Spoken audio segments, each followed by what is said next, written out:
बिथाङा हयथ' बबेखौबा दिगखौ नायदों आरो बे दिगाव नुदों बिथाङा जे आं माखासे बेलायाव हयथ' फोथाय खेबस' खालामनाय बायदि जादों आरो बेखौ नुनानै बिथाङा बे मथे हयथ' बे खन्थाइखौ लिरदों। गावनि जिथु मावनांगौ हाबा बेवहाय मानसिया जेब्लायबो मुखुब थानांगौ। बेखौ लानानै सोर मा बुंदों बेखौ जोङो बाराद्राय नायबाय थानो नाङा खामानि मावनायनि बेलायाव। गतिके बिनि सानस्रियाव आं हयथ' सानफ्रामबो गाज्रियैनो माने नुजाबाय थादों। ओंखायनो बिनि साननायाबा मा बिनि लुबैनायाबा मा हयथ' दिनै आं जेखौ मावदों आं बेखौनो बुंदों जे बर' रावखौ आं दिनै आसाम बिधान सभायाव गायसनदों। हयथ' बेखौ बिथाङा मानोबा मोजां मोनाखै। खुलुमबाय लोगोफोर, मैयाहाय थांदोंमोन मोनसे जायगायाव क'क्राझारावहाय गसाइगाव जिहेतु जाथाय जानाय ना बैयावहाय united forum of X N D बिनि दैदेनगिरि माखासे बिबुंथि होनाय दङमोन भिडिअ'। ओमफ्राय बे बाइट होनायनि लकेसननि थाखाय जों माखासे उसुबिदानि थाखाय भिडिअ'खौ आपल'ड खालामदोंमोनबाबो प्राइभेटाव बा बेखौ डिलिट खालामनानै होफिनबाय। जाय हक बिनि सायाव दाहाय मोनायाव लाबोफिनबावगोन माखासे भिडिअ' आं रायलायहैबावगोन बै united forum of X N D बिनि दैदेनगिरिजों।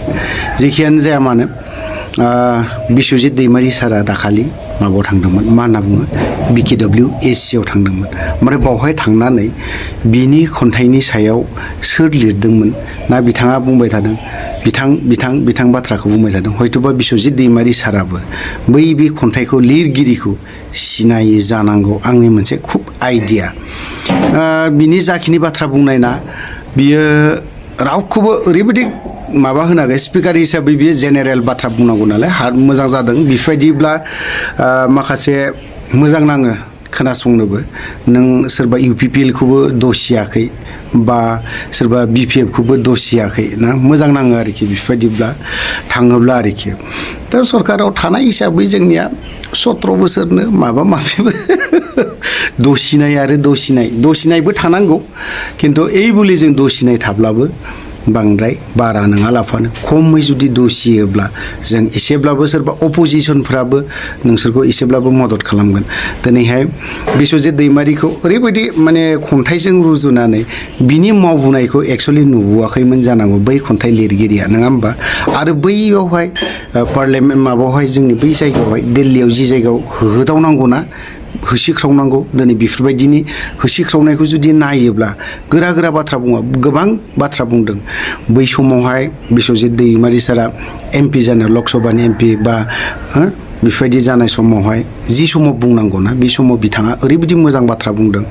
जोंनि NDFBफोरा सिजफायाराव गैयामोन, अब्लानि समाव सिजफायार लाबोनायनि बा बिथांमोनजों सावरायनानै माबा मोनसे एग्रिमेन्ट खालामनानै दोननांगौ बा एकर्ड खालामनानै दोननांगौ होननानै बेखिनि बाथ्राखौ गोबाङानो बुंदों। जोंनि नर्थ इस्टनि बाथ्राखौबो गोबां बाथ्रा सम बुंदों। बैफोरखौ जुदि नायोब्ला जोंनि गोदोनि बिश्वजित दैमारि सार जानानै थांखांनायनि समनिफ्राय आरो बिनि उनाव जोङो मा मोनबोखो, नङा होमबा? बेफोरखौबो एसे साननो गोनां जानानै फैदों। जेखियानो जादोला गोबां बाथ्रा बुंबाय आं बिश्वजित दैमारि सारनि माखासे स्पिच, माखासे बाथ्रा, बेखौ एसे नायनानै लानि। बयबो गावबा गाव मोनसे साननाय हानायनि मोन्थाय दङ आरो बे हिसाबै बयनिबो साननाया एखे नङा। बिथाङा हयथ' बबेखौबा दिगखौ नायदों आरो बे दिगाव नुदों बिथाङा जे आं माखासे बेलायाव हयथ' फोथाय खेबस' खालामनाय बायदि जादों आरो बेखौ नुनानै बिथाङा बे मथे हयथ' बे खन्थाइखौ लिरदों। थ' जियानो जायाथों गावबा गावनि जिथु मावनांगौ हाबा बेवहाय मानसिया जेब्लायबो मुखुब थानांगौ। बेखौ लानानै सोर मा बुंदों बेखौ जोङो बाराद्राय नायबाय थानो नाङा खामानि मावनायनि बेलायाव। आंहाबो ओंखायनो बे बेलायाव जेबो गैया, गाज्रि मोननायबो गैया, दुखु मोननायबो गैया। बे जाबाय साफा मानसिनि सानस्रि।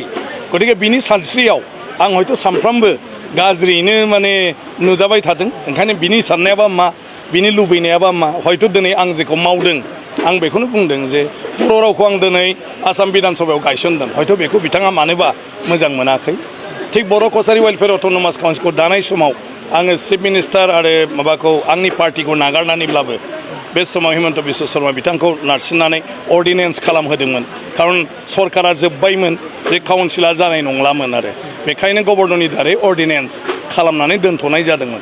हयथ' बेखौ बिथाङा मोजां मोनाखै मावजानो बादोंमोन बेबायदि गोबां बर' गोरोबथानि उनाव बर' गोरोबथाखौ मावफुंनायनि माखासे खामानि मावदों हयथ' बिथाङा बेखौ लुबैयामोन आरो हयथ' बिथाङा मोनसे आन्दोआव माबा मोनसे हास्थायनाय लुबैनाय दंमोन सोरजोंबा थानानै सोरजोंबा मानानै माने दुखुआव बेबायदि लिरनाया साभाबिक आरो बयनिबो दुखुआ एखे नङा बयनिबो साननाया एखे नङा आरो जोंबो साननो नाङा जे जों साननाय जों मावनायानो गासिबो बयनिबो थाखाय बाख्नायथाव मोजां मोनजाथाव होननानै जोंबो साननो नाङा आरो आंबो बिदिनो साना आरोमा